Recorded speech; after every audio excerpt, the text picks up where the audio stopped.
is the Recreate Reality Podcast with Michael and Teresa. Today, we are talking Survivor Australia Brawn vs. Brawn 2. We are recapping the whole of last week's episodes from 10 to 12. So for anyone who hasn't watched the show, there are massive spoilers ahead.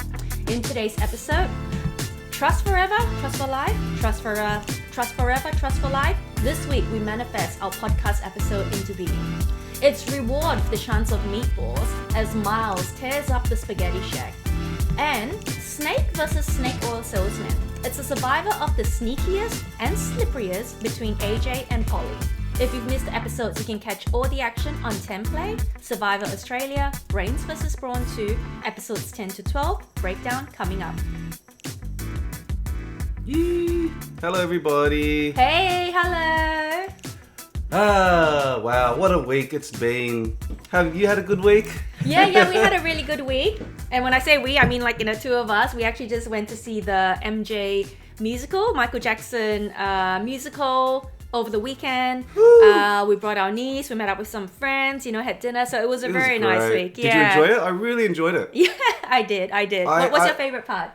I loved all of it. I didn't know what to expect going into it. I thought it was going to be maybe fearfully a corny impersonation show, but they really captured, a segment of his life while being respectful without avoiding the cringe and the, but still paying, not ignoring a lot of the darker sides of his life. Yeah, I think I was surprised at the kind of the darker history, especially with regards to his father, because we've heard before that his father was abusive. Very hard on them, I think, while they were training. Yeah, quite an abusive and difficult childhood, and it really was an entertaining show. The performances were amazing, such a talented cast. So shout out to MJ the Musical Australian production. You guys are amazing. Yeah, we're very impressed. And also it's very talented. Difficult to be dancing and singing the whole time. I mean, even MJ himself couldn't do it. I mean, I'm pretty sure during his concerts, he probably did quite a bit of lip syncing because he had to dance. But these guys, they just sang, they danced. It was great. It was great. And they got to do it 2 times a day, every day. They got to do non-stop performances all week. It's an exhausting lifestyle. So they are supremely talented and amazing people. So thank you for letting us go to the show. We enjoyed it, entertaining us. I recommend it to anybody out there. This isn't a plug, but if you get a chance to go see MJ the Musical, even if you're not a big Michael Jackson fan, I think just seeing live dance performance, singing, there's an energy and an entertainment to it and you're just awestruck by how talented they are. Yeah. Oh, anyway, we bought our tickets. We didn't get sponsored or anything, so. But if you want to give us free tickets, I will gladly accept them. But anyway, we're here to discuss Survivor. So sorry about the detour. Yeah. What a weird week. I mean, far out between all the thrown challenges, the injuries, people not going home due to votes, but going home due to, face it, Ben going home, and we didn't even get to see what happened to him on TV. It was a strange week. Very confusing, very odd. I think so. So I've noticed that with this season of Survivor, they start to introduce maybe a lot more advantages. Like, say, I think we had Rich finding the advantage and, he actually got swapped to the other tribe. And then we find out that Zara had gotten swapped to the other tribe as well. So even though we're recapping 3 episodes, I think only Noonan went home. Only one person went home. Yeah. Because there was injuries as well. So obviously for that fact, they couldn't just have, someone voted out because it would have just not worked with their episodes. And so in saying that, there isn't as much effective strategy to discuss. Because ultimately only Noonan and Ben went home, and Ben went home due to injury, which we didn't even get to see. We didn't even get to see, well, did you think there was a reason why they didn't show it? Because we saw what happened with PD, and that was, oh my God, that was so painful to watch. I was I knew it was happening because it got previewed in the previous episode, and I was I didn't want to watch. That was awful. And we'll talk about that, why we think these challenges need to change on Australian Survivor, because we are seeing just people get blasted off the show due to injury. But I did think it was suspicious that Ben wasn't featured on this show at all. There were a lot of occasions where you would go to an interview with Ben or a confessional, after a challenge had been thrown, but the edit just didn't show him. The edit just ignored him. And I think that was production's way of sort of giving him an invisible edit, a purple edit almost, like silencing him, because the show doesn't like it when contestants quit. In fact, it pisses them off a lot, so we hardly got any confessionals out of Ben. Even when he left the show, we didn't see any foreshadowing, any edit, any like, oh, I'm feeling uncomfortable, I'm feeling sad. From what I've heard from Instagram and social media since, he left the show due to an ankle injury. Right. So it was at the same time when PD got that same injury. Yeah, around then. Yeah. Okay, yeah. But I've also heard other speculation that the injury wasn't as bad as it could have been, should have been, or would have been to quit the show, and because we still saw Pete. I mean, he snapped the bicep. He snapped his freaking bicep. He's still there. Yeah. Yeah, and production felt that he could have continued, and that it was more of a quit. Right. And people were pissed off at him for just walking out, and he had had enough mentally. Okay. Well, because I assume it was hard. I guess maybe the one confessional I would have really liked to see from Ben was, how there was that thing between him and AJ. They both threw at that challenge, but Ben kind of like tried to like brush it past and just say, no, I didn't. And whereas AJ was actually, like super honest about it, maybe a bit too honest. I think I would have liked to see a perspective from Ben as to like why he did what he did, but it rounds out the story, yeah. And just because they're unhappy with somebody leaving the show isn't an excuse to just pretend they didn't ever exist on the show. And for them to leave out a major character, like the show just cancelled him for some reason. Well, not cancelled in the same term of like cancel culture, but they just kind of like erased him. Yeah, they erased him. It was as if he didn't exist. He never got to see his voice, his presence, and he was so interesting. Anyway, we'll get to that, I guess. The other thing... Okay, so let's get into the episode. Okay, so episode 10, let's start at the beginning. AJ, he is causing a lot of shit. He's causing a lot of trouble. He's causing a lot of mischief, it seems like. But his power really comes from... And this is interesting, I think. His power actually comes from Kaylin and Karen backing him. I feel like he's portrayed as a manipulator on this show, but in many ways, his power is because of their support, and he's actually their shield. Do you know I think, to be honest, I would say it's more from Kaylin. Like, I think, like Karen, I don't think she actually supports him. I think she tolerates him because she sees him as a shield, and Kaylin, of course. But I think he is kind of like the voice of reason. Like, he says he's got to like put aside his golden retriever, like persona, and it's time to be into like sheepdog mode, and just, make sure that there's order and structure among all this chaos, So I do feel like if Kaylin was not in his side, probably AJ would have been gone by now. Yeah, he would have. Yeah. So they get to reward, right? And they're playing darts, and they're at the pub, and chicken parmigiana is flowing.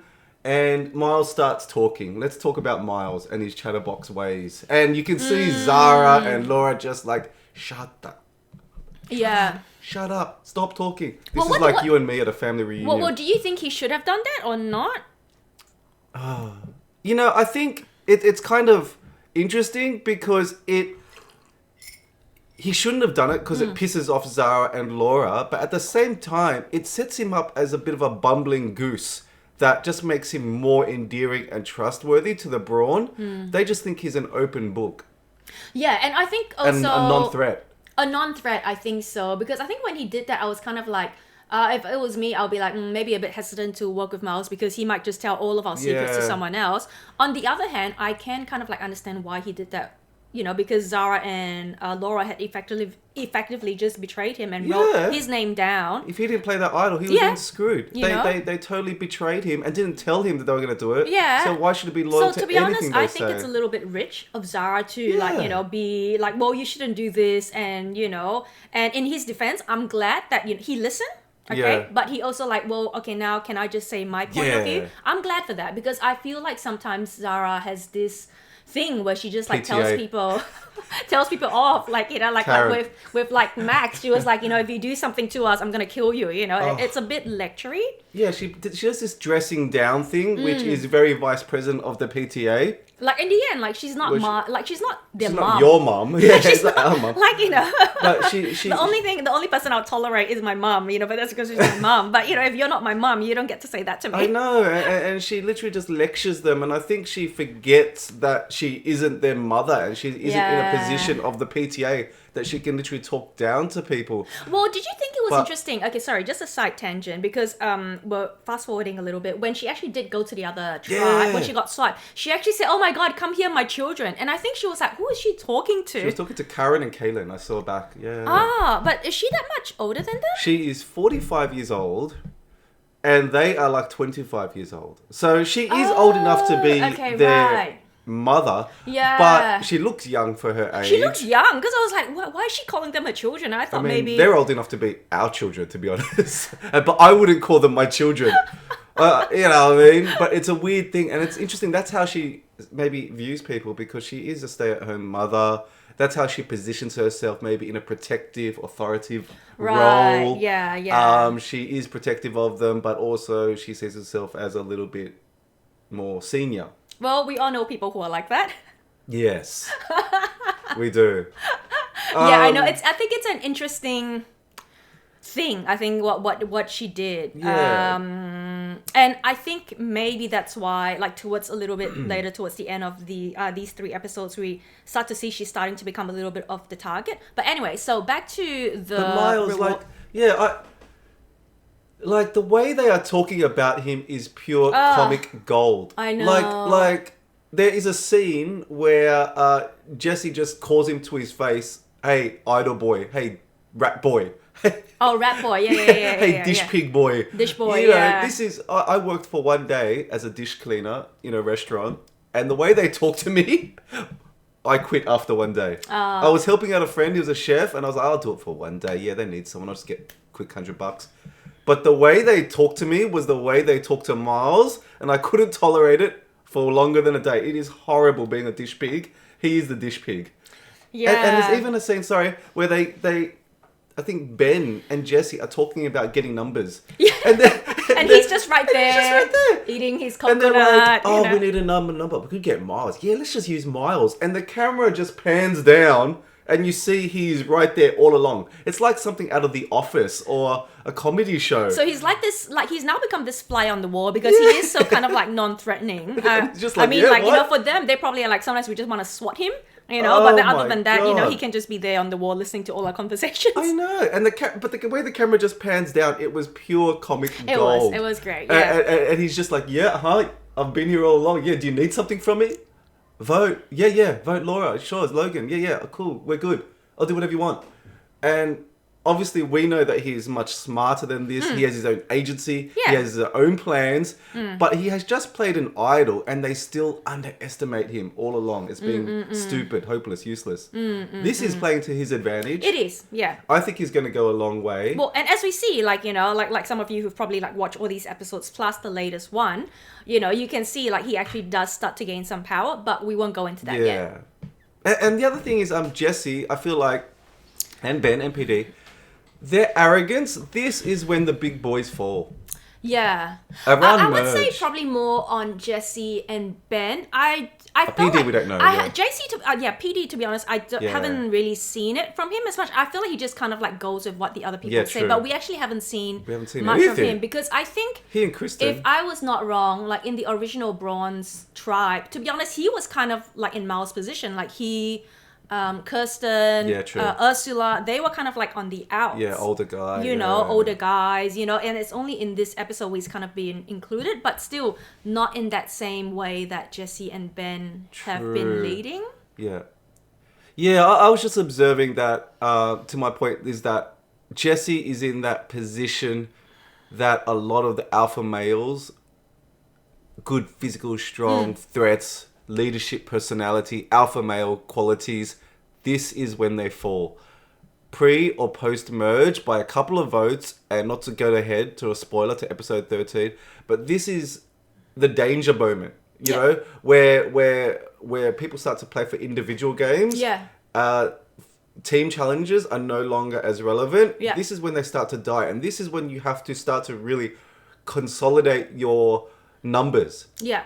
And I think Jesse is falling into the same trap that Matt Rogers, that Emmett, that Simon Me, although Simon Me play for the bottom, that all these Lockie, Yeah. all these big, strong, Yeah. physical alpha male, I'm a leader, boys, Yeah. fall into. Yeah, because I think pre-merge they had all these like girls hanging on to them and be like, oh, Lucky, you're the best. Make you us know? a fire, Lucky. I know, but then after that, once merge comes, these girls just like, let's get rid of him. And it happens every season. And it's like, this is when you have to put on your blinkers, guys. Yeah. This is when the women kill you. Watch Yeah. out, man. And also, I think Jesse, he's probably always been cool. I mean, look at the tattoos he has on his... He's got a hunk. hunks. Not just even tattooed once, Twice. but twice. Just Like, in case, if you don't see it from that's a one confident location, guy. you can see it from That's another. a confident guy. Yeah. Like one on his arm, one on his belly, and Classic. Yeah. So, What a dude. And he's probably in his circle, I assume he's probably one of the cooler guys. I mean, he's a skateboarder. He's a skateboarder. He's and never everything. had to be uncool. He's always been, and young. I think sometimes people, when you've kind of always had this cool cachet, you just look down on people who are not cool, like someone like Myles, and you start feeling superior, you start telling them what to do. But as we've seen, in Survivor, you can't do that. Yeah, he would see himself as never having had to sell out, grow up, or settle down. So yeah, that sellout thing is an interesting thing because you think, it's like selling out, but actually it isn't. Yeah, he would see himself as a rebel, a position and intellect, and so he would see people like that as being outside of his typical circle, and so it's difficult for him to socialize because people that are professional athletes, skaters, musicians, artists, they never really have to join larger society in that way. Corporation work their way up. Yeah, and people have always kind of catered to them. They've always being they can stay cruise on life based on their accolades. Society. Be surfers, be outside the mainstream of society, which is awesome. We all wish we could do it. Yeah. But in a game like this, you sort of need to play the politics because every number counts. And you actually need to kind of lower your ego and actually work with people that you don't expect to work with. And I feel like with Myles, he has really had a great arc. I think he's had to overcome a lot. I mean, his game I would be considered scrappy. I know, in the previous US Survivor, no, not Andy, the other one, the finalist. I think he's caught himself scrappy. But then we're like, he's kind of actually not scrappy. Sam, yes. Sam had actually caught his game scrappy, in the finale. But he's kind of big, tall, strong. Yeah. Not really scrappy. Myles' game has been scrappy. Clumsy, not scrappy, yeah. Sam. But Myles has been truly scrappy. Truly he's like scrappy. Andy. He's getting that winner's edit, I feel like, where he's getting the momentum. He's getting the inspiration music. Whenever he does something, it's almost like dun dun. He's getting slow-mo shots of him peeking through the leaves. So definitely one to watch out for. I think if there were betting odds, I'd put him somewhere near the top, but we'll see. Okay. So we get to the challenge, and okay, I have to say it. I don't like this. I hate this. I hate the throwing of challenges. Yeah. What are we doing here, guys? This is something that, for me, hurts the integrity of the game of Survivor. And I know we're not talking World Cup soccer. We're not professional athletes here.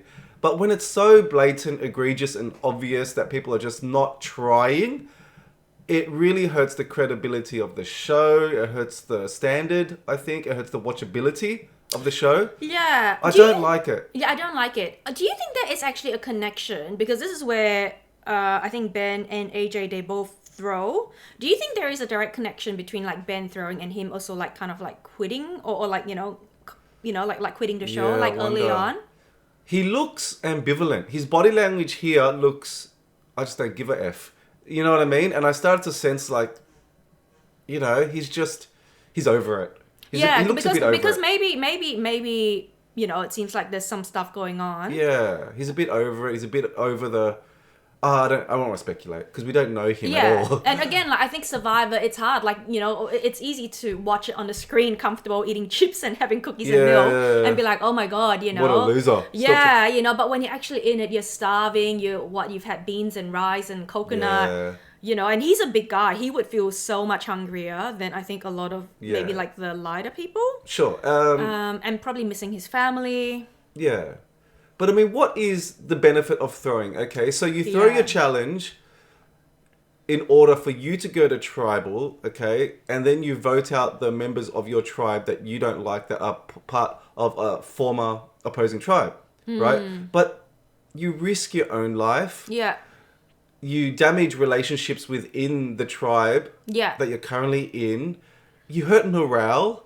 It's just not worth it. I just don't like it. And also, like, in the end, you have to go to merge. Yeah. It's not like you stay in these two tribes. Eventually, you have to go to merge. You have to actually work with people. It's better to just survive, period. Just to make it through. To lose on purpose, I just rarely see the benefit of it. And especially if it becomes a pattern like this, as we've seen, where it's actually a big part of the gameplay. I think we need to work out something to avoid it. I really liked how JLP said, okay, if we keep on doing this, we're both going to tribal and we'll vote two people out because this is bullshit. Yeah. Sorry for the language. Yeah. No, I think, like, JLP was, like, frustrated. I mean, I think we're all very frustrated watching it because, like, these group challenges, you don't get them often, like, because they're gonna go to merge soon and then it's going to be individual challenges. Like, they're nice. Like, I mean, they remind me of, like, when I was, like, young, and you're in school sports, team sports.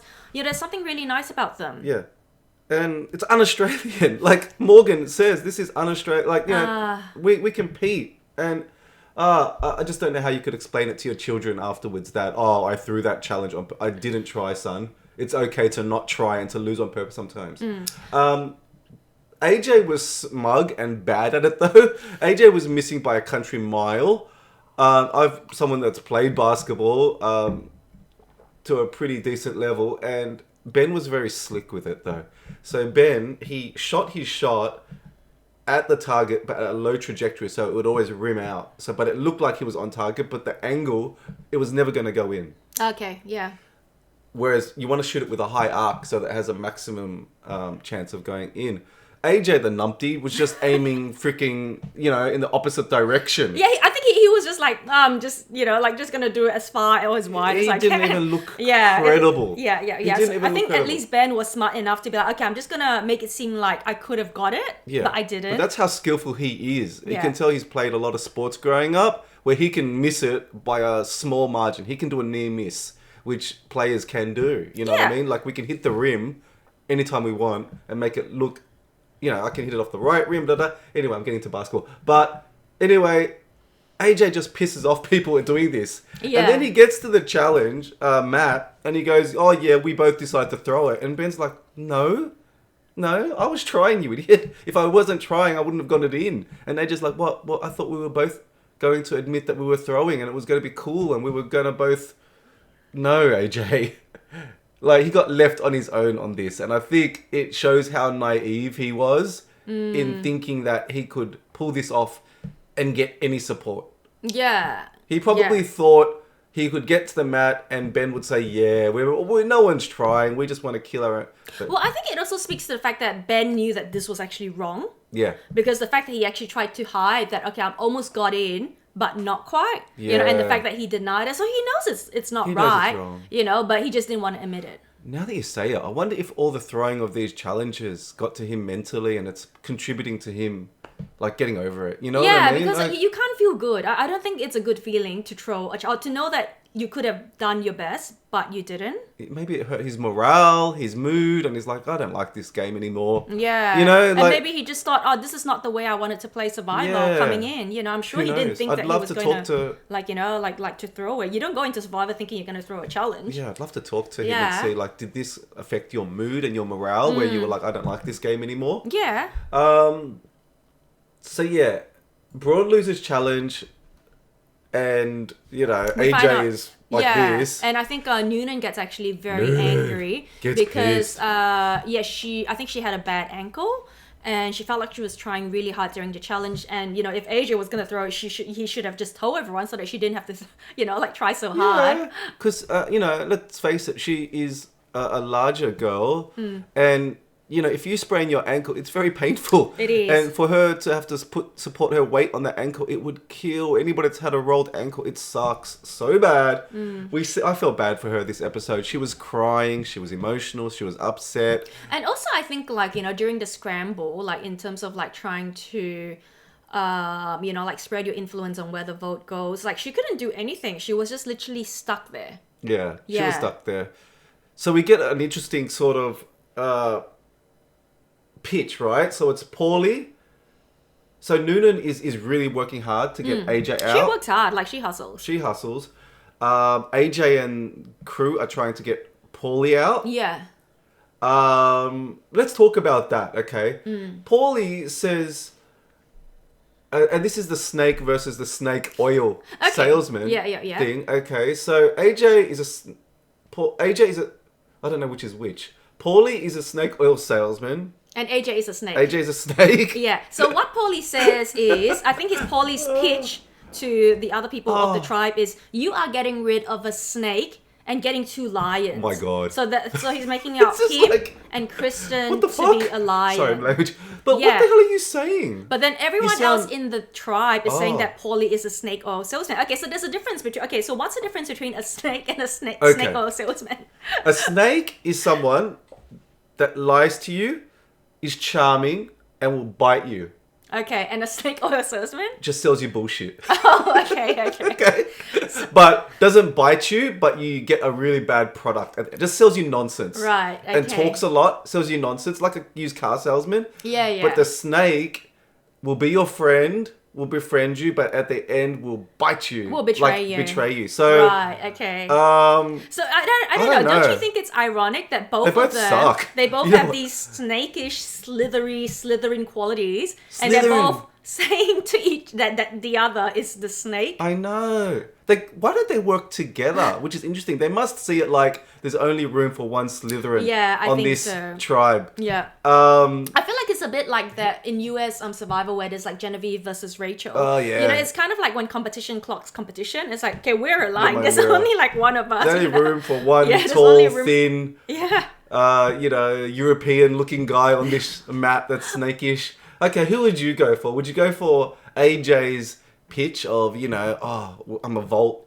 I've got you for life, you're my number one, you are so smart, his charm, his snake charm? Or would you go for Paulie, I'm a lion, you get to trade in that snake for a lion? Who would you go for? I would prefer He's got great. AJ. AJ's, yeah.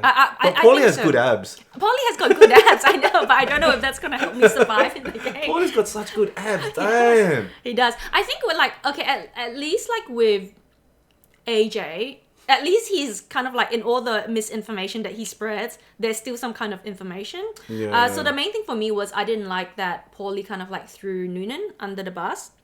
I also felt because he had an idol and he actually could have actually done something with it to save all of them. Let's skip what we were going to talk about. Just talk about that because I think we were going to talk about a few other things, but I think what you're getting to is the main thrust of this episode. Yeah. So what I didn't like was that like he's thrown Noonan under the bus, but he's still selling them on his integrity. If you guys want to work with someone whom you can trust. But his integrity betrayed himself because you know what it feels like? It feels like speed dating, the way he talks to people. He hasn't built up these long-term relationships that I noticed AJ doing. Like AJ, even though it's slimy, will say, so what are you into? What do you like? Oh, and Logan was really good at this at the tribal where she goes, I don't know if Ursula wants to have more kids. I don't know if, Kristen has a nickname or not. She really talked about people's things in a very intimate and personal manner. AJ tries to do that. Paulie doesn't seem to do that at all. He's not doing the socializing, the schmoozing. He's just doing the pitching. And it feels like speed dating where you're just hi, I'm Paulie. I can be a vote. I'll be with you. Okay, next. And you can't build romance like this, okay? Yeah. Actually, I guess, sorry, just to touch on that point, because I've always wondered why AJ kind of like thinks Logan is a threat. And maybe that's because she's actually able to build these like kind of like authentic connections, whereas he's kind of just trying, but not actually. I think that's it. Yeah, because I think he's got that thing. It's working. That the cynicism. I think so. Yeah, and the ironic thing about this whole tribal, which was frustrating, is that Paulie he plays this two ways instead of just playing it one way. So he plays his idol, but he votes with the group. Yeah. And votes against Noonan. I thought that was so weird, yeah, because he didn't need to. He didn't need to. When he could have told Noonan that he added idol and voted with Noonan. Yeah. If he played his idol correctly. They could have gotten AJ. Anybody out. Yeah, anyone. Probably not AJ because he played his idol. Yeah. But he wasn't confident in either plan. So it shows that, okay, if he was going to play the idol, then you vote with Noonan, with Kristen, and you form a voting block, and you use the idol to get rid of any votes on Noonan.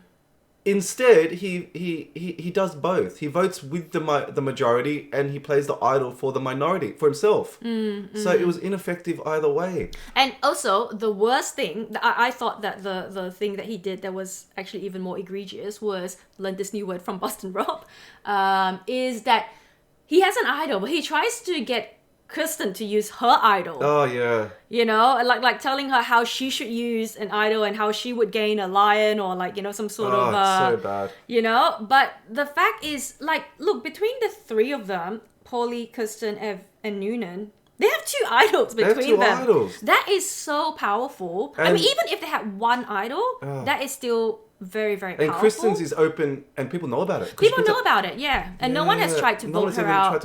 Yeah. Okay, so this it talks about her relationships. Why do you think, because like, Kristen didn't actually work with Paulie and Noonan. Why do you think that is? Even though they're from Brawn. Yeah, she just doesn't trust them. I think there is a disconnect between them socially. We haven't seen much of Kristen, so I'm sorry to say we don't know what she's like. But from what I have seen, she seems quite bubbly, social, and likable. And down to earth as well. But she does seem like any information she does get, she does pass it along quite quickly. She's quite open with, Paulie would tell her something and she'll just go straight to the others. I think she's working intimately maybe with PD and a couple of other, like Morgan maybe, original Brawn. But yeah, she seems to be like a free vote, an open vote, but difficult to read where she is. But she's definitely not working with those two. She definitely doesn't trust them. Yeah. Do you think it's because maybe she felt betrayed by them because they had voted Ursula out? Yes, I think so. And that's the irony of Noonan's game that I was going to get to, is that she really needed to put things aside earlier. This is the consequences of your actions weeks ago. That not having Ursula now really effed her up today. And it's hard to see what the road is going to look like down the road. But there was an opportunity a couple of episodes ago to work with Ursula and have a majority. And they still had a 4, like out of... They did. Yeah. And you had two idols. But the pettiness, the squabbling, her inability to put aside her beef with Ursula has resulted in where she is now. And maybe she'll look back on it and think, I should have really worked with her. Because we had a great group. But they just couldn't put it aside. And Ursula and Noonan just couldn't... they just couldn't. Yeah, I think so. Right. Like, to be fair, Noonan did actually write down Ursula's name twice. So, and Ursula wrote down her name once. I think that's a stupid move. But okay, but I think you can kind of like put it in context and be like, okay, we're kind of like even now. But I guess, it's hard to reconcile the fact. How about when Noonan says, AJ, you don't need to play your idol. She almost got him. She almost got him. It seemed like she almost got him. It seemed like she almost got him. But I think... yeah, the sus was there. Okay, so we actually thought that in the previous episode, that AJ knew that Paulie had an idol. Yeah, because the way that he said it was very crafty, right? He said, like, I think one of you two has an idol, if you're in danger, I'm going to give you a bit of a tip, right? Okay? At Tribal. That's all. And Paulie's like, yeah, okay, tell us. Like, he falls right into the trap. And during Tribal, Paulie's looking at him like, should I play the idol? Oh, man, AJ is smart. So but it seemed like in this episode, maybe, I don't think it's something I think maybe he thought that he didn't have an idol. Yeah, he forgot about it. So something must have changed or... But yeah, definitely Paulie gave all the tells that he had an idol to AJ in the preceding episode. Yeah. But, AJ probably thought he was slick and that they were going to split the votes and Paulie wasn't going to see the vote coming. But I think Kaylin at the well really effed it up. I don't know if he meant to do this, but he says literally in front of Paulie, no, wait, the majority split's going on Paulie, isn't it? Oh. And Paulie's like, what? You're talking about killing me right in front of me. And you can see everyone rolling their eyes at Kanan like, I don't think Kanan's that dumb. I think he maybe meant to do this. Okay, we'll see. It's hard to tell because sometimes I'm just like, I don't know if he meant to do it or not. It's hard to tell. But anyway, let's round out that episode. So Noonan got 2 votes. Paulie got 4. Didn't tell Noonan about the idols, so not well played. AJ got 1 vote. Didn't need to play his idol, but it was played in reaction and fear. But I think he should, it could have, it honestly could have gone either way. Yeah. I think he was right. I know even though it wasn't the right time. Yeah. And he didn't need to. Yeah. But sometimes I think it's better to be safe. Like, you can always find another idol. Yeah. Let's talk about Noonan's gameplay before we move on to Karen versus AJ in the next episode. What do you think about Noonan? Let's round out Noonan and talk about Noonan. The Noons. I think her play was okay. Like, it wasn't like, say, especially good or especially bad. I mean, the thing that I did notice quite early on was that she's got this thing where she shows a lot of expressions on her face, and I don't think that does her any favors, because sometimes it can seem like she's a little bit sarcastic or condescending. The way she like rolls her eyes when Ursula's there, a little bit childish, and I feel like I don't know if that's gonna take you very far. Yeah, I think she's a few years away from being a good Survivor player. I think she needs to maybe learn to ingratiate herself a little bit rather than being so sarcastic young.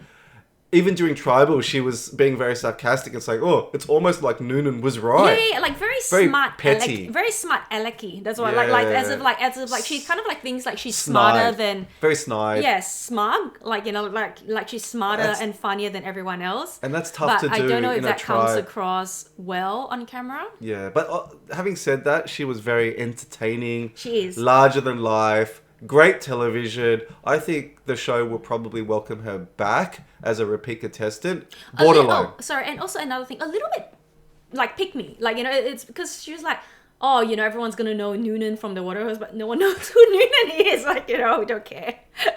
We really don't. I don't know what a Noonan is. Yeah, I still don't know what a Noonan is. But, she's from a very insular peninsula where maybe the Noonans are legendary.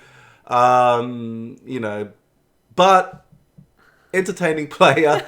She definitely left an impression. It talks about her family in the third person. Like the Kardashians or something. Yeah, Jesus. Okay. So, Karen... Okay, let's go to episode 11.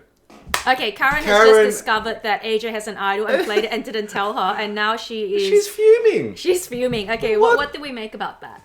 I'm like... I think this is an overreaction. I think she's just looking for an excuse to kill AJ. I think AJ's just gotten on her nerves, and this is just the tipping point, the little mint that just makes her blow up. Yeah. Because if she was going to get mad at anything, she would have gotten mad at him throwing the challenges. I'm sure she was mad as well. This is just the tip of the iceberg. Yeah. Yeah, I know. I thought that she was being a little bit righteous about it. And I think even AJ, he was like mystified. Wait, so you want me to tell you about the idol? It's called a hidden immunity idol for a reason, girlfriend. And he was like, have you watched Survivor before? And she's so patronizing. He's like, don't patronize me. These two are just not getting along. But he's right. He's like, I mean, I think it's different because Karen's not AJ's ride or die. Yeah. I would have, I was surprised when Paulie and Noonan called each other their ride or die, and then Paulie didn't divulge the idol. That surprised me. Yeah. Say if Laura or Logan had an idol and they didn't tell each other, that would have surprised me. But you see Logan get an idol, and she tells everyone around her. Yeah, that's another thing which I'm like... Right, and that builds trust, but it's also tough on gameplay. But also, Karen has to understand and appreciate that AJ has been playing from the bottom. He doesn't have many secure alliances, even from what we could tell. Some things are better held close to the chest. And also, that's his style. say if Karen found an idol, do you think she would tell AJ about it? No. Precisely. And that's AJ's style. You know what you're dealing with when you're playing with AJ. That he's going to be a bit sneaky. He's going to be a bit tricky. That he's going to do things like that. He's not an open book like, say, a Kaylin or... there are certain players and that's their style. You know what you're getting into when you made this graduates alliance. That this is how he was going to play. But you made a deal with the devil, and you accepted that when you made a deal with him, that he's going to play like this. But he offers you protection in that he makes big moves, big gameplay, and people are going to kill him first before they come for you. You know this. And the fact is, they are an alliance. Alliances will shift. over time. They're not like a two, they're not like a pair, like a power block, like how Morgan is with Kate, And I think she's blowing up her own game in doing this. She's hurting her own game.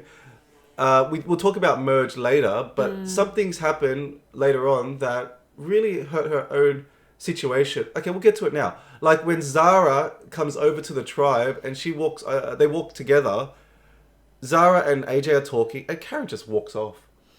Well, I think as she said, like, he's just giving her the ick. Giving her the ick. Yeah, it's a new expression I haven't really heard of. But oh, really? You've not been on social media, I guess. I haven't. Yeah, it really hurts her own gameplay though, and I just want to see her rein it in a little bit because she's on a really good track to do well. But I think this is going to, tip off AJ that she's an opponent rather than an ally, and AJ will kill her before she gets a chance to kill him. Well, I mean, what do you think about the fact that she wants to scare him, by putting some votes on him? Bad. So we're gonna, talk about that now. I think that's bad. I think gameplay, isn't it? That's really stupid. You don't want to tip off your colleague that you're trying to kill them. You know what I mean? Or trying to get them fired and take over their property. Yeah, it's just weird. Real assassins move in silence, okay? You don't let them hear your footsteps and go, I'm coming for you, because guess what? They're going to turn around and fight you back. And he has power. He has Myles. He has numbers. And also, I think the fact, it's just a bit weird that you think, okay, if I scare them and put the fear of God into him, he's going to fall in line. But no. That's not your child. Works. That never works in a relationship where you're like, oh, I'm going to, just let my husband know I'm mad at him, so I'm just going to, tip him off that I'm mad at him by doing this and this. That can backfire so badly. Rather than just a good conversation, they need to sit down, have a powwow with a therapist. I'll put you in touch with a good one. This is the mystique of intellect that I want to talk about with AJ. He has this George and Ferris type aura where he comes across as very intelligent, always thinking, all seeing, and that is intimidating for a lot of players. It is. I think George definitely had it. Aura. Ferris, I kind of feel like he just brooded. Yeah. And maybe it seemed like he had it. Don't get me wrong. I still think he's very strategic. But George maybe on a different level. Yeah, George is a 9 or 10 out of 10 in terms of that intellect aura, where you could almost perceive that other people thought that he was looking straight into their minds. And you can tell George has thought about every angle. It's like, okay, what happens if we do this, if you do that? And that was intimidating for people. That's very intimidating. Some people have this aura where you're talking to them and it seems as if they're looking right into your soul and they can see everything you're thinking. They have that presence about them. Yeah. And George had it. AJ may have it. We'll see. But there's something that's definitely scaring off people from voting for him. Maybe it's just Kaylin's protection. I don't know. Well, I think maybe because he's also a bit chaotic, you kind of don't really know, like kind of like the Willy Wonka, so you kind of don't know what he's going to do. And also, he has talked to so many people. If he gets wind that, that you are gunning for him, you just don't know what's going to happen. Exactly, yeah. And so we see Paulie again, pitching to the group, the same stuff. Hey guys, he's talking to the whole group. And he's just like... He really is like a salesman. It's so cringe because he's just, hey guys, let's just get rid of him. Please, you and me, we're two lions. Kristen, we can work with us. You get 2 for 1. And he's talking to the whole group. After he's just betrayed Noonan. After he's just betrayed Noonan, rather than really forming these individual relationships, which is how it works better on Survivor. Yeah, I think maybe if he had actually been honest and be like, okay, I had to actually vote her out because so-and-so, He pushes too hard. I think he really is like a used car salesman. And he even says, my integrity speaks tenfold. Yeah. After you just betrayed Noonan, Paulie, bruh, your integrity right now is under question. Yeah, I think so. So, not reading the room at all. But his abs are sick. He has great abs. I want to go on a Survivor diet. I wonder if there's a thing where you can the Survivor diet, rice and beans... challenges. Oh really? Because I was gonna cook your favorite pesto pasta today. Let's get pesto pasta. With Capri salad. No, So I want pesto pasta. You can have rice and beans. Okay, I'll take that back. Okay. Oh, we talk about then Jesse pitches, right? This is so ironic. Okay, Jesse goes, "Hey, bro, let's let's do a mega alliance where we like get 8 guys from here. Let's get all the brawn and brain together. Let's just have how there's like 20 players. Let's have a 20-player alliance. And everyone just rolls their eyes like, you effing idiot. How is that ever going to work? That's like Democrats and Republicans forming one party. That's like Israelis and Palestinians forming one country. What? We're here to compete. What? I know. I think some of the girls had to like go off and just, have a little bitch about that. Well, the irony of it is that this is what forms the Girls Gone Wild alliance. It pisses them off to the extent where they go off and they say, what an idiot. Hey, let's work together. We have a common cause now. This idiot wants to be... This man wants to form a controlling, coalition. It's that game theory of when strength is formed, equal strength is... A resistance is formed to combat against it. Yeah, I think so. I think that's one reason. But I think maybe, to be honest, he probably always has been one of the more dominant players in the group, and there would just come a time when the girls would have formed an alliance, and we start to see Morgan and Kate, forming this very aptly named Girls Gone Wild group. I mean, we see that Kate has actually had a very interesting career. Actually, she's a DJ, a dancer. I know, she's so interesting. Like, she's such a party girl.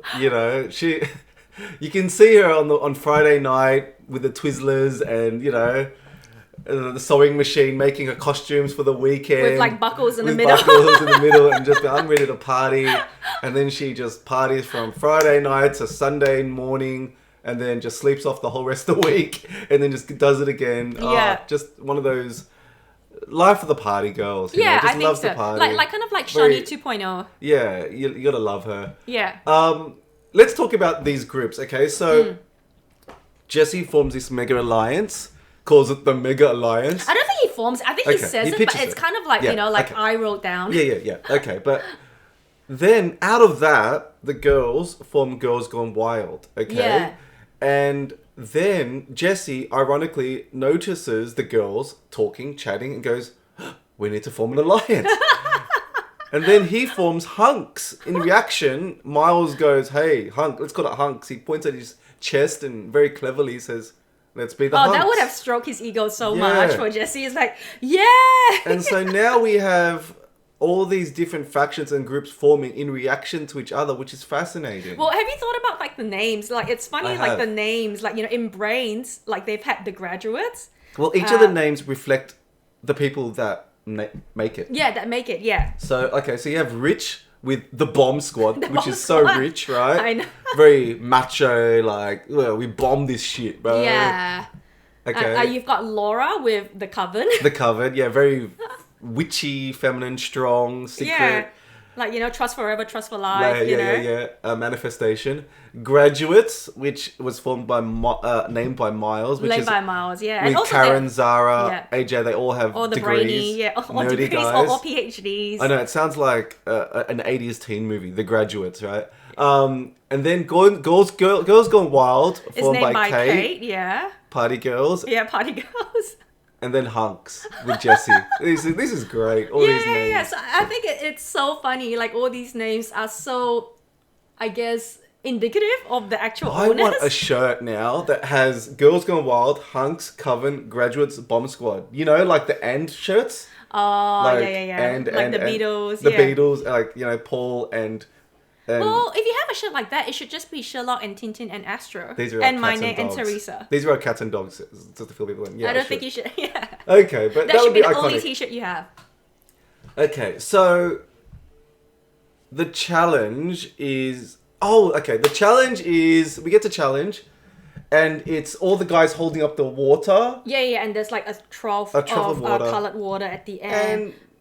Did they throw it? Because, so the thing was like... This was so unsatisfying. Yeah, this was like just really weird. Because they clearly threw it. Okay, you have the 4 strongest human beings on the island on one side. Yeah. PD, Jesse, Morgan, Ben, Beast. Yeah. On the other side, you have like Paulie, Myles, AJ, yeah. Myles, okay? It's literally jocks versus nerds. Yeah. Okay? And within a minute, the trough just drops. And I think even Jonathan is like, this is the fastest time that this challenge has ever it was been, a throw. you know? Okay. Yeah. And again, we don't like this, but the unsatisfying part of this edit is they didn't give us any confessionals afterwards. Yeah, I think so. It didn't give us anything where Ben is like, yeah, we threw that. I had it. That was easy as piss and I just didn't want to do it anymore. It didn't have anything showing. It was clearly a throw because in reward challenges, they smash them.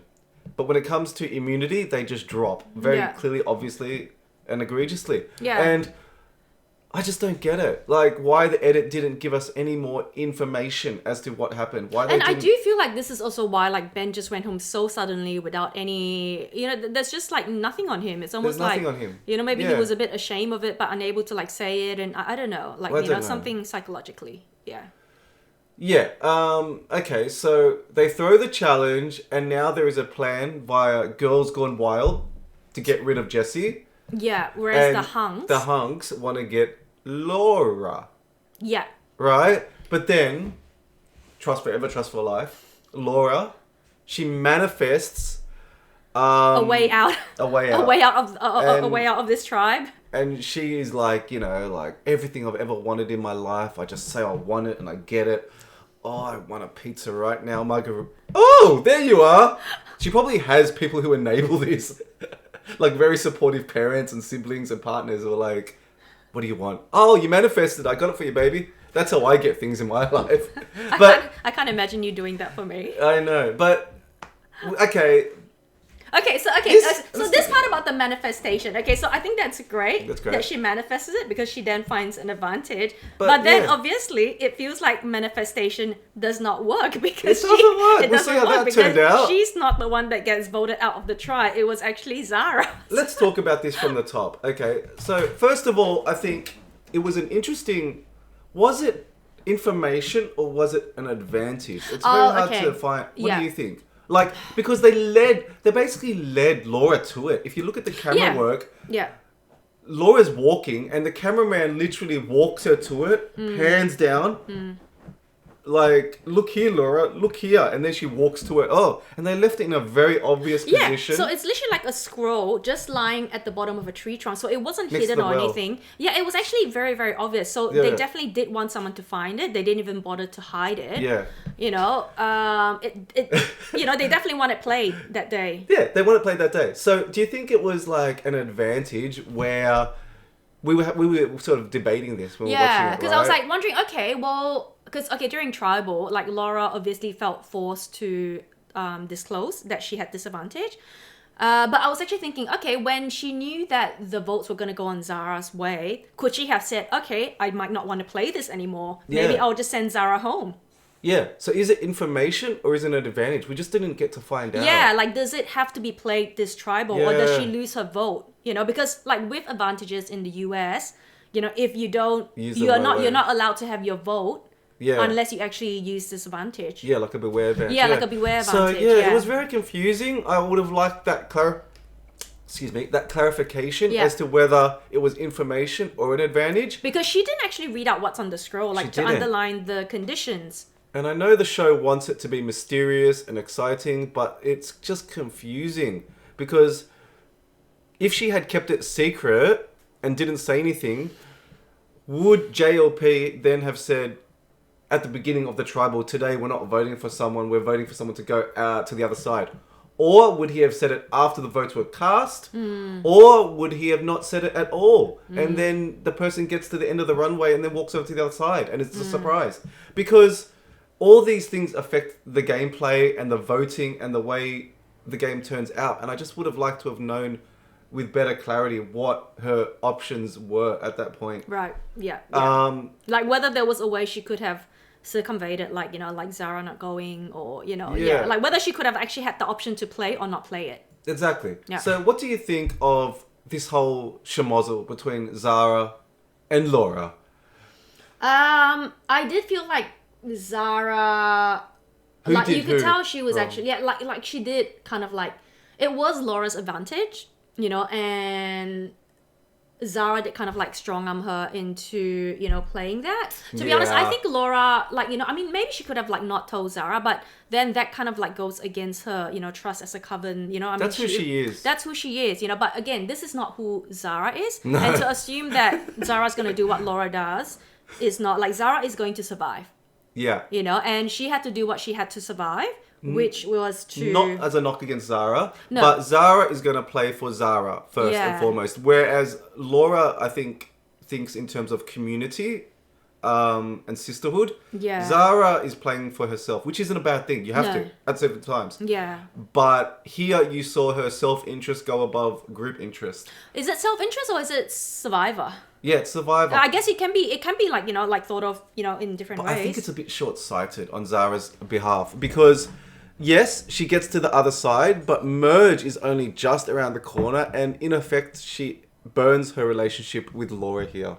It does, yeah. And I think it also kind of puts a target on her. It does. She then, as we see, gets Logan, Laura against her, a few other people. Well, a few of the other Brawn actually are like, well, Zara's kind of like Yeah, the target. Zara, I'm not sure really- if it could be also because of this, where... Yeah, it really hurt her game in the medium to long term. Especially if, like, she's only gone there and then literally they have, like, merged, like, Yeah. in 1 or 2 days.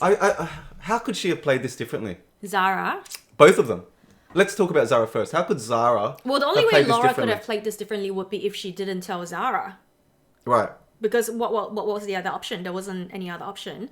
Zara But in have which sit case, down? she would have also lost the trust of Zara. So I felt like Laura did the right thing by wanting to share it with Zara. Okay. With Zara, like, she was frustrated. She was angry. She's sick of being at the bottom. Yeah. I guess there's that.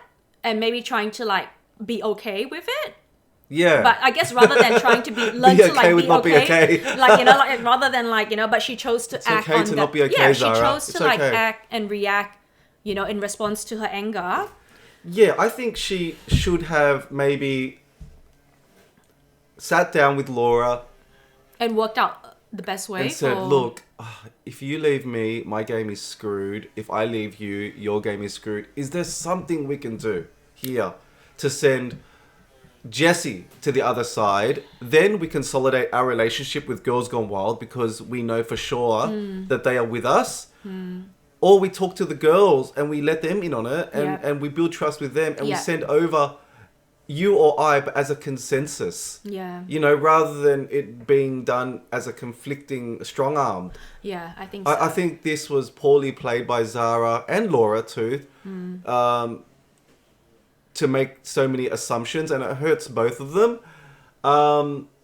Yeah, and the tribal was naive. Like for Jessie to sit there and go, "Are you going to go over there and get rid of AJ? Are you going to go there and kill this play and do what we tell you, bro? Wake up! They're going to go over there and party. Is what they're going to do. You know what I mean? As soon as they leave this group, they're that group. Yeah. They were never with you. Because okay? otherwise, if they were having fun in this group, they wouldn't want to leave. Exactly. And I'm surprised not more people wanted to go over there and form relationships. But and I think, use this to as be an honest, if opportunity. any of the like Brawn went over there, they would straight away have been voted out. Exactly. And they okay. know that. Okay. So why didn't Zara and Laura foresee this and get rid of Jessie, get him to go the other side, then you get the other side to kill him for you. You then consolidate, as I say, your group with Girls Gone Wild. You build that trust because you've all voted together. It's a test, really, because no one dies on this vote. It's a win-win. You know what I mean? I you don't know know the truth out of that because Yeah. then if they vote against you, you get to go the other side, and you know that the Girls Gone Wild aren't with you. If they're with you, then you get rid of Jesse to the other side, and they kill him on the other side for you. I think that was the way to play it, and I'm surprised they didn't discuss that, or at least, yeah. I don't know. Is For it too me, I hard feel to- like no, I don't think that, because I think Jesse is the player. It's like if you want to kill him, you kill him. You don't like just switch tribes or let him know that you're coming after him. Much like AJ. And if he'd gone over, yeah, maybe he could have been voted out. But still, you're kind of like just making bad blood because Jesse is just going to Bad blood. talk bad about you Yeah, the whole true. time. And he's got some weight there still. Yeah, Well- if you want to like put him at a disadvantage, kill him. Don't just injure him because he's going to get back up and come back with a vengeance. That's the power of manifestation, Laura. She should have manifested a little bit more stuff. She should have manifested an idol, a vote advantage, she just didn't manifest it enough. She just stopped her order short of, she manifested a scroll, but didn't manifest Zara not coming in. Manifest. I'm going to manifest more. So anyway, we find out that Zara goes to the other tribe. And it's actually very funny, like how she starts off the new episode, because when they were asking her, okay, so what has happened? Zara was just telling all her tribe, Laura and I found an advantage. Okay. That was interesting. This is interesting because I heard, someone talking about this the other day, in the way we retell ourselves truths. Like narratives to make ourselves feel better. To make ourselves accept it and come to terms with it. There is the truth as it is in the world. There is the truth that we tell other people. And there is the truth that we tell ourselves. Well, I don't know if this is a truth thing. Like, okay, truth is truth. Truth is facts. I think that's a story. I know, exactly. But this is what she has to tell people in order to be palatable to other people. Yeah. And in her truth, I know it's an overused truth. term. I know. I'm a bit sick of the way people use truth, in her because bullshit. I'm like, that's not true. In her bullshit, like, that is not a fact. That is just the story that you want. That's your version. Like, it's perspective. It's her BS. Yeah, it's your perspective. Okay, in her perspective, Laura and I found an advantage. Man, Laura did all the manifesting, Zara. You didn't manifest this, okay? Laura's gonna be like, I manifested this. You did no manifesting. Yeah. But that's the fascination and the fascinating part about what we do to tell ourselves to get through life, right? Yeah. I think it's interesting. It's like, when two people, they have an argument and you kind of like listen to each person's like opinions of it, and they're just so different from what actually happened. It's crazy. Okay. Then we see Myles walking around and he gets another idol. Yeah, his second idol. So the first one. This is the first one I'm talking about. He hadn't gotten the first one yet.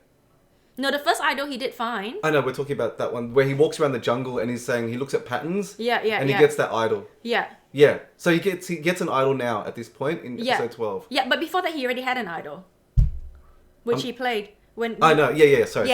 Okay, and now he finds another idol and he talks about walking through the jungle and talking about patterns and What do you think about that? There is a pattern to where there is a pattern, like, I find like it always seems to be hidden, like an oddly shaped tree with like a hollow or like a crook in it. It's always about eye level too. It's really on the ground. Yeah, it's not like just going to be next to like some leaves that are just on the ground or anything. Right. It has to be like hidden, like almost in a signature location, like a signature location, like Harry Potter when you're trying to find a halo or like one of those. Like Voldemort is not just gonna hide it in like some empty tin cup or something. It's got to be like a place of significance, or like, that's good, like an iconic, somewhere memorable where you can say and identify and describe, because obviously the crew need to find it later on too, so they need to put it somewhere that is recognizable, unique and identifiable. It's not going to be in a very repetitive place, it's not just going to be lying on the ground. No, it's not. Like, it's not trash. So he gets his idol, Yahoo, to Myles. Yeah, so great stuff. Like, I think, and he says, like, Myles has said, like, this is a far superior idol to the one that he had before, because this one's actually hidden. He's got that. Yeah, he talks about it like, because I'm on the bottom, I can play from the bottom, I can go for a walk around and find this stuff. He's in a great position now by the end of this episode. But before we get to that, we're going to talk about a challenge. So this is the painful one. This is the very, very painful one. Like, I don't know about you guys, I found it really hard to watch. I mean, even throughout when it's not... I mean, because I knew that Kaylin and PD something was going to happen. I didn't know who it was going to happen to. But even when people were like kind of like wrestling to get the ring, I was still tensing for something to happen. I found it really hard to watch. Yeah. And we see like, the most traumatic thing that I have ever seen in sports was in basketball, where opposing player snapped his Achilles heel, and you saw it snap like a rubber band and run all the way up his thigh. It was awful. And the minute I saw his bicep, I recognized it as a bicep tear. Yeah, because you saw it. Because I thought maybe it was a bone or a joint had come out. And contracted all the way up his arm like a ball. And just when it tears, muscles are like springs, like rubber bands. And when they snap, they contract because they're held at tension. Yeah. This was awful. This was just so hard to watch. Yeah, it was very hard to watch. Yeah. Poor PD. To be honest, to his credit, like I'm actually just gobsmacked that he's decided to Right. remain in the game. Yeah. I think we need to talk about something that some people have said, that Australian Survivor, as opposed to American Survivor, the challenges often are very physical, confrontationally physical, Yeah. and use a lot of force. And that is a very Aussie thing. We play rugby without without headgear, but it's a very Australian thing to have very physical sports. But now, in consecutive seasons, we've seen a lot of injuries. We've seen 2-3 people leave this season due to physical injuries. Zen, PD, Ben. Like, does Australian Survivor need to curb it back a bit? Because this is getting dangerous. You have almost 60-year-old man in PD, although he is fit, he is almost 60, battling against Kalen, who is in his prime physically, 23. Something bad's going to happen. You know what I mean? Yeah. Just these two guys wrestling over a ring, the force, an old man, young man. This was inevitable. And it's not the first time we've seen it. Like, when Noonan smacked Karen, I thought, oh my God, he's going to kill her. I thought, if Karen had landed on like a log or something, her head, she would have like had a concussion. But is that the reason? No, so I do get that point. Like, are they becoming too dangerous? But then, is that also the reason why we like it though? Because it is kind of like some, like boxing or something. One versus one. Right. Physical powers. Like only one can come out at the top. Like Spartan versus I don't know what Persian. No, I feel that. That's a good point. But because we have said when it came to the American challenges, is sometimes you said it kind of like lacks something. Yeah. And it's almost like that brutality. It's almost like, because it is so brutal, there's just more at play, more at stake. Look, it's funny, isn't it? Because, sorry to cut you off, you were saying? Yeah, I was just going to say that, like, the opposite was true with the American Survivor, where it kept on ending with freaking puzzles, and Rachel just got the advantage every time. Yeah. And they called her a challenge beast when she wasn't. She was just a puzzle beast. Because if you end every challenge with a freaking Rubik's Cube, guess what? The nerd's going to get it. So we kept on calling Rachel physical challenge beast. No, she's just good at crossword puzzles and stuff. And if you keep on ending with freaking Wordle, guess what? The Wordle. The Wordle. The spelling bee's champion's gonna win. Yeah. And people like Jesse and so on aren't going to be at an advantage. Because that's what we have said, like, in the American Survivor, when we've discussed, is that we like these Australian challenges because they are Amazonian looking, they are godlike, they have like they have like skills and like it's like the because you don't wrath get of the those gods, you don't get the physical presences on American Survivor like Morgan, Ben, Jesse, these amazing athletes.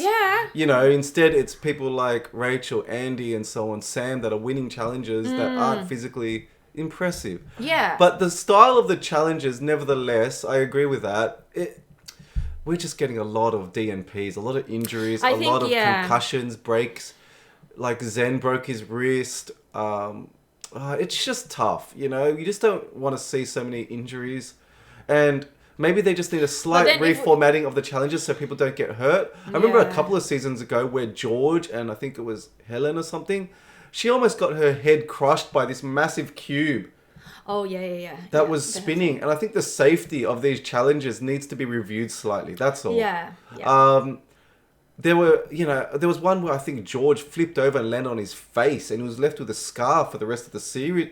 Like, he could have been paralyzed. I think there was also one where it was like a champions versus contender. There was this surfing champion. And he had like to swing on a rope from one end to the other, but the rope actually snapped. Oh, yes. And he broke his leg. I remember, yeah. Yeah, I remember. And that one, I felt that was avoidable. Yeah. Okay, so Australian Survivor maybe need to tone it down in terms of the safety just a little bit. Although we do love the blood, we just don't want to see anyone die. Poor Kalen.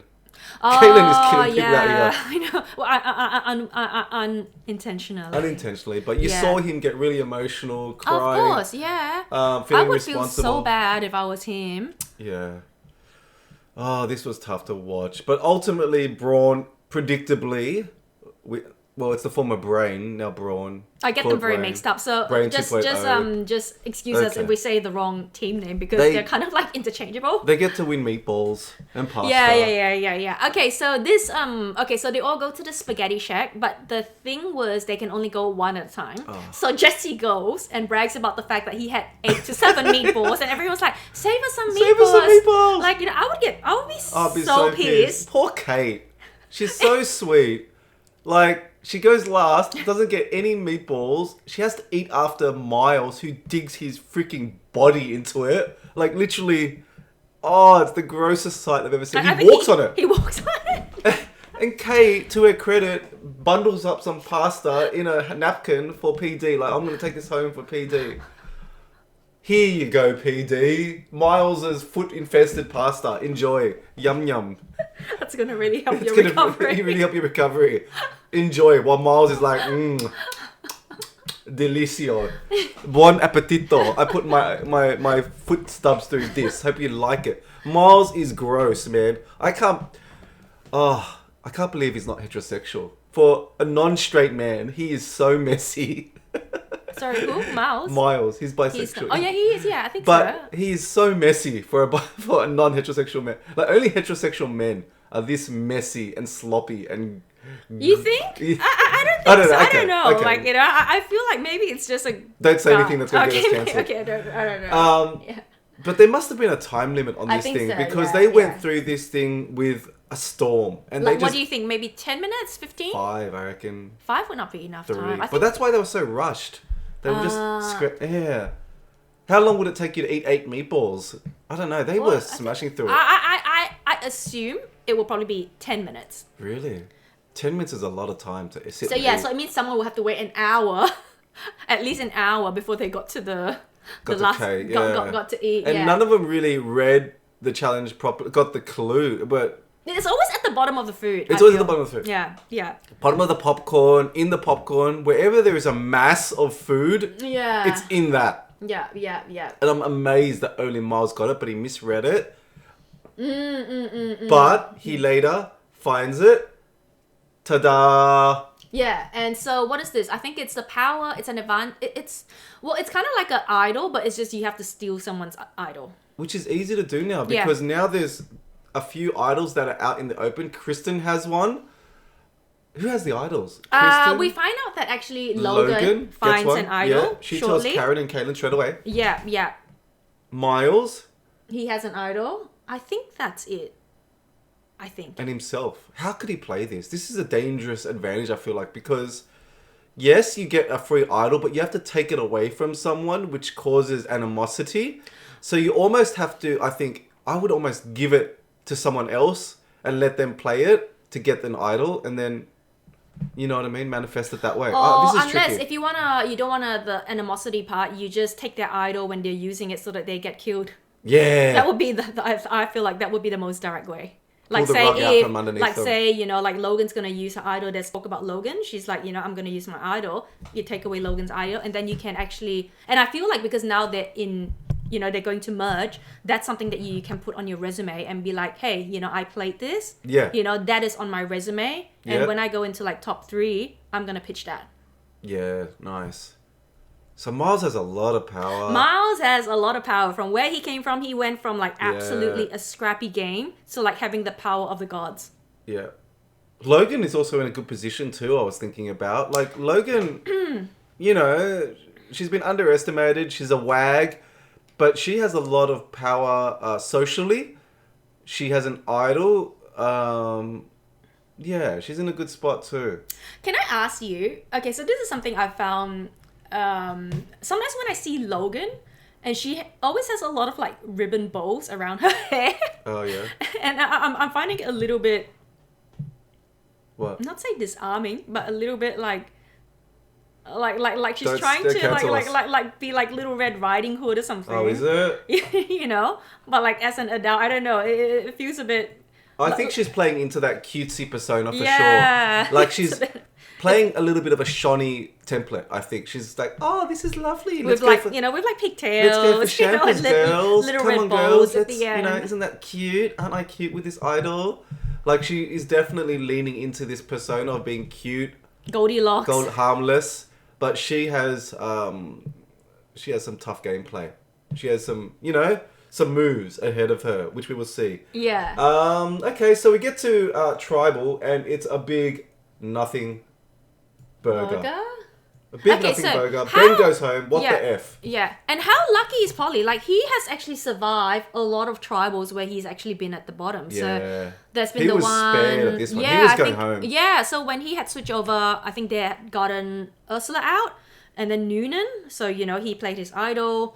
What else? I think there was the one where they had switched over Zara to his tribe, and then this one again where he's like, oh, I'm sure I'm going home. He doesn't have an idol, but then at the last minute they find out that Ben has gone home. So he's actually gone through quite a lot. He's actually survived. Yeah, he has. He's done by well. luck, a lot of it, I feel. Yeah, but still. If he can get to merge and connect with Myles, though Myles is working with AJ. How do you think that? Do you think Myles would tell AJ about his power? Okay, he's got two. He's got two of them. Do you think he'll tell all of them, or just one? I think he'll tell all. I think AJ is his ride or die. Yeah. I think you need a ride or die. I think those two are bonded at the hip. Yeah. From what we can tell from the trailers, I think so too. I'd love to see them work together. Do you think AJ will betray him? Yes. Yes, definitely. They're going to screw each other over at the... He's more likely to screw over Myles than Myles is likely to get AJ. Yeah. I think Myles has got great positioning, but he doesn't have the social capital that AJ has. AJ has allies in different places. He has enemies as well. Yeah. But Myles, I feel, has advantages. But he's inconspicuous. And so he doesn't have many allies, but he also doesn't have many enemies anymore. His enemies are all dead, Max and Kent. So he's just laying there as an extra vote. He's a little bit like Kaylin, but less hot, So Kaylin is also in a great position, so where he can make a lot of moves. So let's talk about some of the players that we have left and how they're going. You want to do that? And we'll just say how they're looking, good, bad, da. Okay, Karen. Yeah. Okay, so the thing with Karen is, like, I think she's not bad, but I think from the very beginning I've kind of like sensed she's a little bit more of like a dominant character. Yeah. And I tend to notice like women who have that dominant kind of like disposition tend to not last very long. She kind of reminds me a little bit of like the US Survivor Annika. Yeah. Both Indian ladies, but Yeah.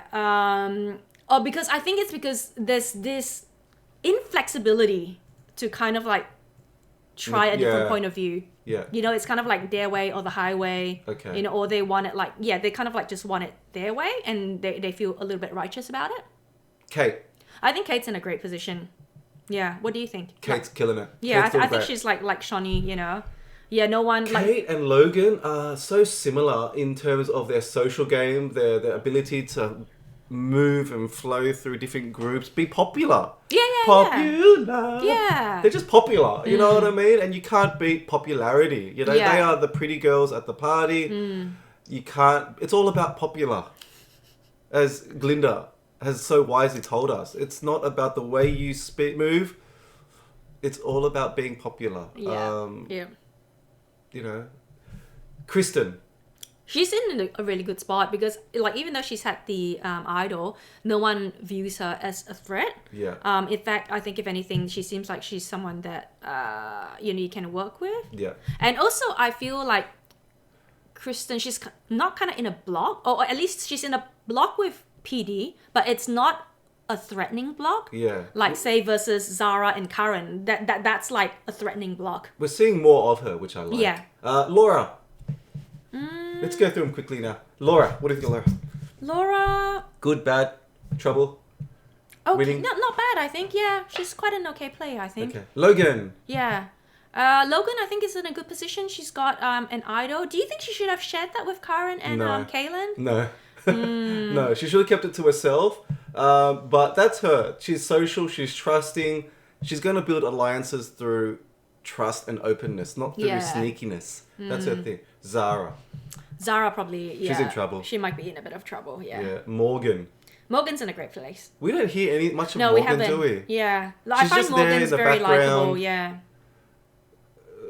Yeah, just flexing her amazing abs, but we don't see her talking much. So that tends to be that she's going to go far. Yeah, Because yeah. If they haven't featured them yet, they're not in trouble yet. AJ. AJ. I think once he gets back with Myles, they're going to be in a very good position because out of like everyone in the tribe, they are the two most strategic players and very smart as well. So they'll be able to... They kind of remind me of like Luke and Jericho. Yeah, right. But maybe not as popular as Luke and Jericho are. More social, yeah. Yeah. Kaylin, great place. yeah. Looking at these old photos, these pre-production, these people have lost so much weight. God. Yeah. Really. Okay, Jesse. Well, Jesse, probably precarious. Precarious, okay. Yeah. Myles. I think he's actually becoming like in a very good spot, considering like, you know, he's had a great arc. Paulie. Paulie, probably not. It might be just a matter of time because I don't think no one trusts him. Poor Paulie. And finally, PD. Still good position, I think. But it's just a matter of... Because I don't think they'll see him as a threat because he can't win any individual immunities. But he'll still be useful as a vote, though. Oh, gosh. I can't believe he's just going to be walking around for the rest of the show in an arm thing. Like, oh my gosh, how can you even play? The poor guy. I think they would have let him go home or evicted him from the game had Ben and Zen not gone home. Yeah. But... just sending home a third, fourth player because of physical reasons would have been just too much for the show to overcome. Well, to be honest, if I was on the team, I would bring PD along with me to the finals, you know, because you have his vote, but he's not going to be, you know, like partaking in any of the challenges, so he's not a threat. Yeah, you know, like it's actually a vote very good... Vote with me, I'll protect you. Yeah. You won't win any challenges, but guess what? I won't play it against you. Yeah, and he wouldn't have anything on his resume as well to, like, you know, to threaten you. That's smart. He's a good... sheep, goat, whatever it is. Okay, and Ben goes home. We don't see anything about it. Au revoir, Ben. That was so weird. But yeah, I guess there's not much to say about Ben other than he threw a few challenges. He was really good at challenges, but then he decided to throw some, and then he just disappeared from the show. Yeah. And they just evicted him. Oh, wow. That was a long episode. That was because it's like 3 episodes. Shall we wrap it up there? Yeah, I think let's just wrap it up. And then, guys, just thank you so much for listening to the show. This is the Recreate Reality Podcast by Michael and Teresa. You can watch us. You can find us on Recreate on TikTok and Instagram. That's WRECK.CREATE.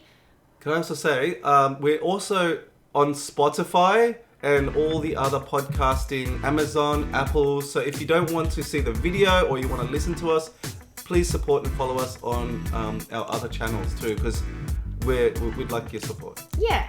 And if you like what you hear, be sure to like and subscribe to our pod. As you said, you know, we're on Spotify, YouTube, or the other streaming services. It really helps us a big deal. We are extremely grateful for any support you give. We'll be back shortly with the next, with the coming week of Survivor Australia. So stay tuned. Bye guys. Thank you for watching.